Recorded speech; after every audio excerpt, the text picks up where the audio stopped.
It is a brand new Village Vice. It's a fairly big day. Auburn's going to play in the Sweet 16. We've had a week of football practice, and Zach is not sick anymore, most Oh, importantly. So what a brutal week. Let me tell you, between the birth of another daughter, yes, adding another girl to your house, plus then getting sick, that's a lot. I haven't been this sick in 5 years, maybe longer. 5 years. I don't get sick very often, or if I do, it's like to the point where I just kind of ignore it, and it usually goes away in a day or two. Sure. But to where like unable to do anything, I haven't experienced that in years. So that's rough. And hopefully it's several more years before I have to experience that again. And yeah, hopefully there's not a, the same time as having another child. So yeah, that's wild. All right. So this may be an insensitive question. People may not like this on this show, but did you throw up? No, I didn't throw up. You didn't throw up? No. Okay. Kind of wish I would have, because then it would have just been better after that. Then it's just over. Do you know that I got sick at Christmas 2 years ago? I threw up for the first time in 20 years. You went 20 years without puking? I went 20 years without throwing up. I sure did. What a run by you. That's crazy. It was a great run, but boy, when it ended in a big way. Yeah. I forgot. It was the first time I'd ever thrown up as an adult. And I'm going to tell you, throwing up as an adult is different. It's different. I'm sure it is. Yeah. It was, I got to tell you, there's a level of violence and lack of control. No, you just got to let it happen for sure. What's the longest span you've gone without throwing up? Let us know in the comments down below. We are back, baby. Oh, we are so back right now. We're back. I just got to knock on the hotel door that I'm going to just have to tell them I can't come to the door because I'm recording a show. I don't know. They'll just figure it out, I hope. Or not. Right. Or not. Or they'll just come in. In any event, Zach, we have had Did they come in? Well, is somebody in the room with you? It sounded like, I think it's housekeeping. And so this is the beauty of just. So you're in Athens, right, for baseball? Yes. Okay. Yes, I'm in Athens for baseball. 11th ranked Auburn against number 2 Georgia. And we got a lot of stuff going on. And by the way, we're going to get into this stuff eventually. Every light in this hotel room is on. It looks like it. Yeah. It doesn't look like it. It looks like I'm in an underground bunker somewhere, but every light in this room You look like a hacker in like an action movie. He's like, oh, I can't get past the mainframe. That's what it looks like. You just need like the sunglasses on or something. I need that 24 Jack Bauer countdown clock. That's it. Dink, I'm racing against time. Dink. Yeah. Okay. So I haven't really been able to talk about this Auburn-Michigan matchup because I've been sick, fighting for my body to function. Sure. But one thing, I've listened to a lot of people talk about it on the Auburn side and the Michigan side and the national side, and there's a few consistent themes that I'm seeing. Michigan is extremely confident, which is great. I mean, every fan base should be extremely confident in their team right now. They've won 2 tournament games. Michigan's a good team. What they did in the Big Ten tournament, all that stuff. Like they should be. They should be. But I do think it's possible to be confident in your team, even though it doesn't fully make sense. Because I think whenever you hear anybody from a national point of view, and of course Auburn people are mixed, right? I mean, I think there's this confidence out of the fan base, and then for some reason there's a massive part of the Auburn basketball fan base that always picks us to lose. It's the craziest thing. There is a segment that stays constantly afraid, and I don't understand that because we're supposed to have a spirit that is not afraid. But that's just who we are. Yeah, and I don't know if it's just or it's a small section, small but loud section of the fan base is, and I don't know if that's just them coping and hoping for the worst, kind of thing. I don't know. Hope for the best, prepare for the worst, that kind of thing. Yeah. But so when you hear the national chatter about this game, and even this is Michigan's argument too, it's never about Trey, which is a big part of the storyline, but it's about their bigs. Mm-hmm. And I just think it's odd that when folks are using that as an argument against Auburn and for Michigan, it's never discussed through the context of Michigan wasn't the best team in the Big Ten, and they had those bigs all year. Yeah. And you're acting like Auburn hasn't played big physical teams like every other game this season. And that's just never brought up. And it's been very strange to hear that point over and over and over again. And nobody else on the panel says, yeah, but to the two things I just said. Are you seeing that too? It's interesting. I hadn't thought about it that way, but now that you mention it, yes, I just kind of chalk it up to, I've also heard the Trey and Danny Wolf storyline only from the standpoint of, well, they know Auburn because they played Auburn, and Trey played at Auburn, so he knows Auburn, and Danny Wolf played against Auburn last year, so he knows Auburn. I have not heard, Trey played at Auburn for 2 years. Coaches know Trey pretty well. They know what he can do and what he can't do.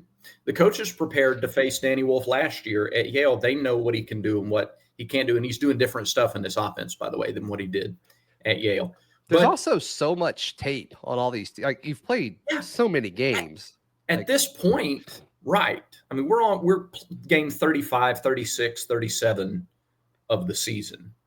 Yeah, I mean, people were saying that like, oh, well, Auburn's just keeping stuff close to the vest against Alabama State. That's why it was close in the first half. I'm like, I don't think so, guys. No, I don't think so. Are they trying to kick the door down now? I don't know, but they knocked hard. Yeah. Can we edit in between? Are they coming in? They are. Yeah, they're coming in. Wow. Yeah, they're coming in. But I need them to come in. I need them to come in. Hold on. I'm going to pause. I'm pausing. Okay. All right. Continue. Continue. All right. Where was I? Yes. Auburn, Michigan.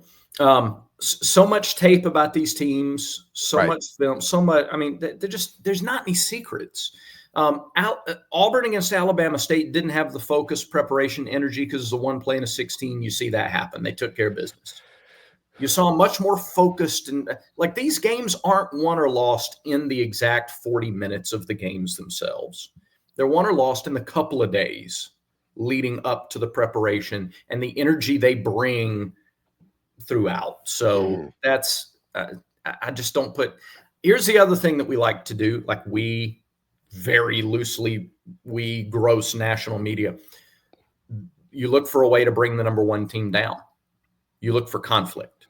Why should this game be close? Why will it, like, what should happen? Well, the one's playing a 4. The one should win. Okay. Yeah, but we got 30 minutes to fill. So why shouldn't the one win? Well, Michigan's bigs. Trey Donaldson played with those. He played in the system. So that's kind of a formula that national media takes, and that's why I think you've heard some of those storylines talked about so much. Somebody else come in? Yeah, we're good. Okay. We're good. You're safe? I'm safe. As long as you're safe, that's all I care about. They haven't found me down here in this dark bunker. So I have been a little surprised by the spread in this game, and it's moved around as we record this early Friday afternoon. I think it's at 8.5. Let me confirm that. Okay. Confirming it. Confirmed. 8.5. Buffering. Okay. And it's moved. Like, it got up to, like, I think 7.5 at one point. I think it opened at 9. Yeah. So I don't know. Like, I expected it to get closer to Michigan and stay, but like I don't think that's where big money's going. I think that's where. Yeah. Well, we've seen 2 1 versus 4 matchups already, right? Mm-hmm. In Newark, Duke won by 7. And in San Francisco, Florida won by 16. So 8.5 is, it's a little more than the closest to the first 2-1 versus 4 matchups. It's nowhere near what Florida was ultimately able to do against Maryland. So I don't know. That's about right. I would put that at about right. And I'd probably take Auburn to cover that. I think I'm taking Auburn to cover as well. Yeah. I think so too. I think this is going to be like 82-70. Okay.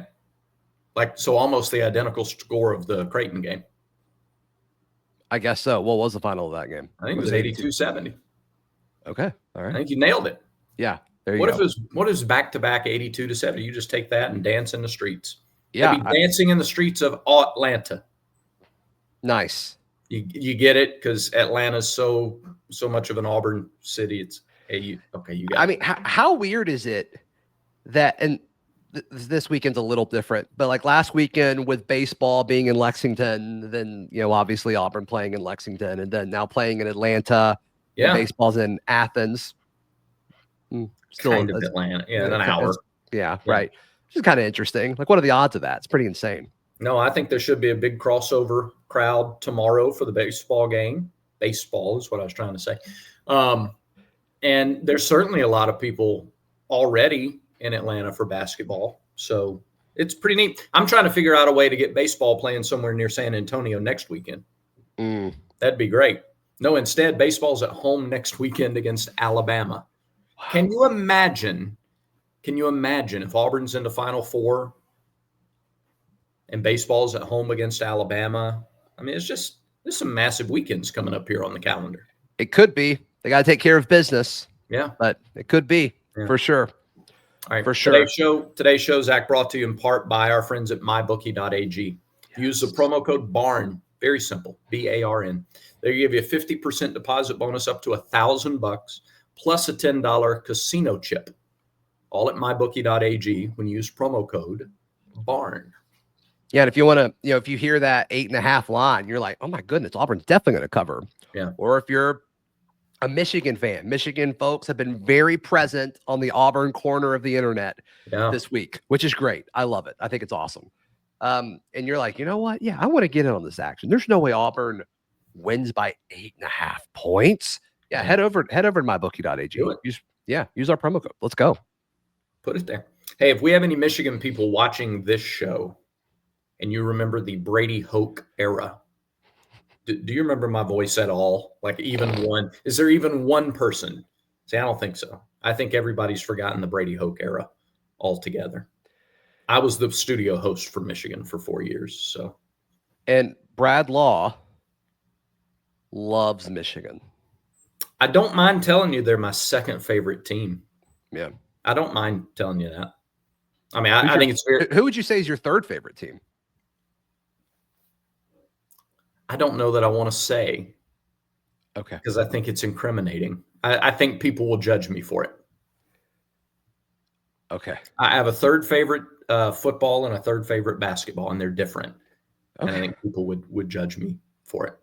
Okay. Well, we don't want people to judge you, so don't answer it. We're not going to answer it. We're going to keep it right here. You know what? I'm going to judge you for looking so good, though. Is that a Rowback hoodie that you have on? It is. It is. How do I get me one of them Rowback hoodies? Yeah, you head over to rowback.com, RHOBACK.com. Use promo code VICE20 to get 20% off your order. This is the performance hoodie. They also have quarter zips and polos and everything you can imagine with a million different patterns and colors. And it looks, they all look fantastic. They're all very comfortable. Use promo code VICE20 for 20% off your order over at rowback.com. And they're adding new designs all the time. It's like we've already got 1 million of them. Now here's 1,020,000. Here are the new ones. That's right. Check those out. All right. So you're there for baseball. You're in Athens for baseball. Set the stage for us on what all's going down there. You got Georgia, who's the number 2 team in the country. Auburn's number 11. Georgia's got, I think, 4 of the top 10 walks guys in the league. They've got 2 of the top batting average guys. They lead the country in homers. They're a slugging team, and they're usually 3-run bombs because they got guys on base. So they hit and they hit and they hit, and their ballpark is small and a wind tunnel. And so it's a home run fest. So I think Auburn will hit some home runs this weekend too. Georgia's 14th in the league in team ERA. Auburn has faced the numbers 2 and 9 team ERAs so far in conference play, and now they play number 14. So I like Auburn's ability to hit the ball. The big question this weekend, is it going to be, Georgia's probably going to hit some home runs. They average almost 3 a game. Are they hitting crazy? Yeah. Are they hitting solo homers and you give up 3 runs? Or are they hitting 2 and 3 run homers and now you've given up 7 runs or 9 runs and somewhere in between? I mean, is it, where and then how many can Auburn hit? Somebody else come in? No, how many people are in that room right now? No, he left. Nobody else is in the room, Zach. You're hearing things. Okay. It was something else. Okay. Got it. Broadcasting from a bunker in Eugene, Oregon today. All right. Well, cool. Hey, all right. Do we want to do a 6-pack or anything, or no 6-pack? But I want to get your thoughts before we get into next week. We went totally out of order on the card on the side. But football first week thoughts. I know you've been sick, but what are your impressions of the first week so far? Yeah. So I had 2 conversations I haven't done anything until last night. I finally felt good enough to reach out to some folks.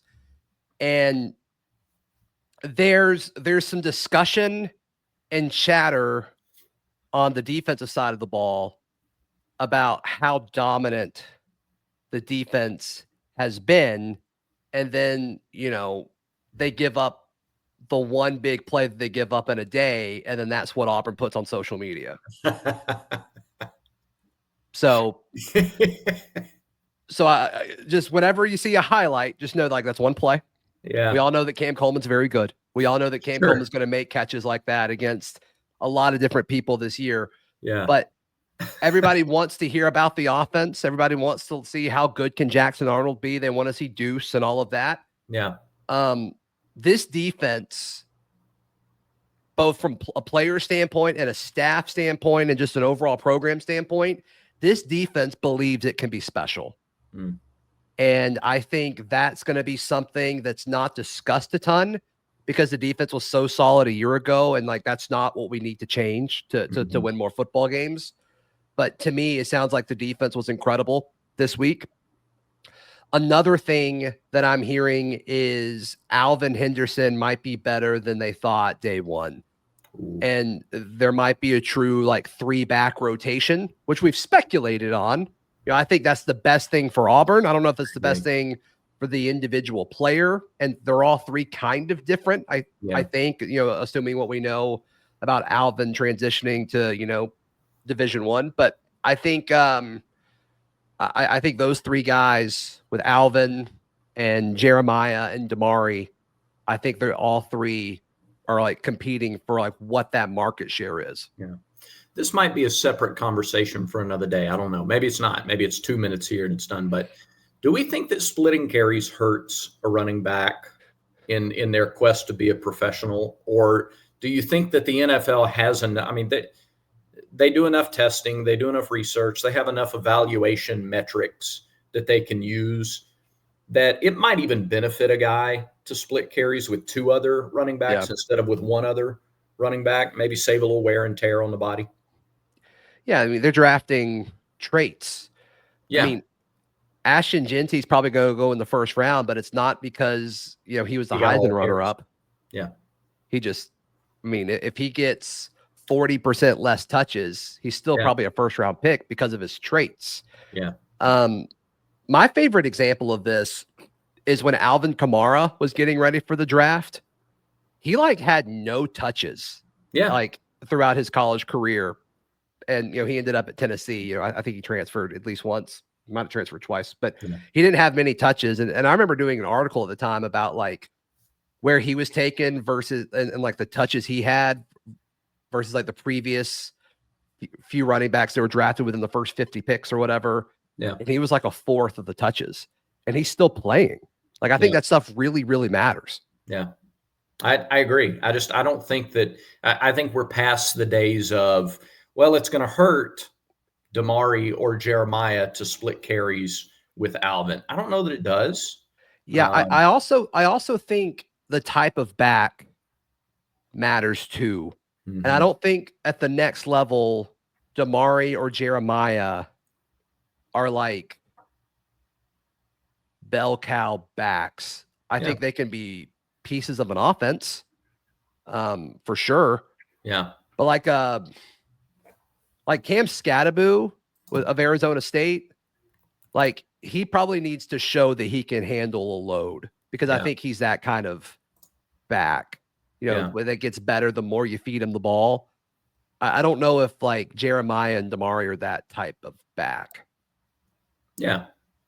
Well, how many 30 carries or 25 carry a game backs are there in the NFL? How many Saquon Barkleys are there in the NFL nowadays? Half the teams have one. Quarter of the teams have one. A Saquon? I don't know. That's rhetorical. Yeah, well, no, nobody else has a Saquon. But I mean, a guy you're going to give it to 25 carries a game like the Eagles do with him. I don't know what I'm saying is I don't know how in demand that is. Yeah. Anyway. Yeah. Or like how realistic it is. Yeah. There might be 3 of those guys in the league that you feel comfortable with it. Yeah. Yeah. So, and those are the guys that get drafted in the first round, right? Like that's why Zeke got drafted so early when he did, because he was so good and Dallas couldn't pass him up. That's why Bijan went so early. It's why Genty's going to go early. There's a reason. Yeah. We just tased a guy, by the way. It's a lot of fun. That's incredible. Yeah. That's incredible. What's going on in Athens? Goodness gracious. We're going to continue our hacking operation. Nobody's mainframe is safe. So how often have you driven around Athens? I drove around a little bit this morning. I found the gym here. That's about it. Good for you. Good for you. So I just picture Athens like people just speeding everywhere. I haven't noticed a lot of speed limit signs. I haven't noticed a lot of those. Sure. Yeah. Sure. Yeah. I once got pulled over for speeding. Policeman said, didn't you see the sign? It said 55 miles an hour. And I said, yeah, but I don't believe everything I read. He didn't like that. So, yeah, I got ticketed right on up. Okay. Good for you. I think that does it for today's show. I think it probably should. Yep. It's brought to you by mybookie.ag. Remember, use promo code BARN. Get 50% off the deposit bonus up to $1,000 and a $10 casino chip. Thank you for subscribing to the channel. If we're not there yet, we're right on the doorstep of 7,000. So hit this. Maybe you could be the 7,000th subscriber. Remember, until next time, everyone has vices. Make sure Village Vice is one of yours.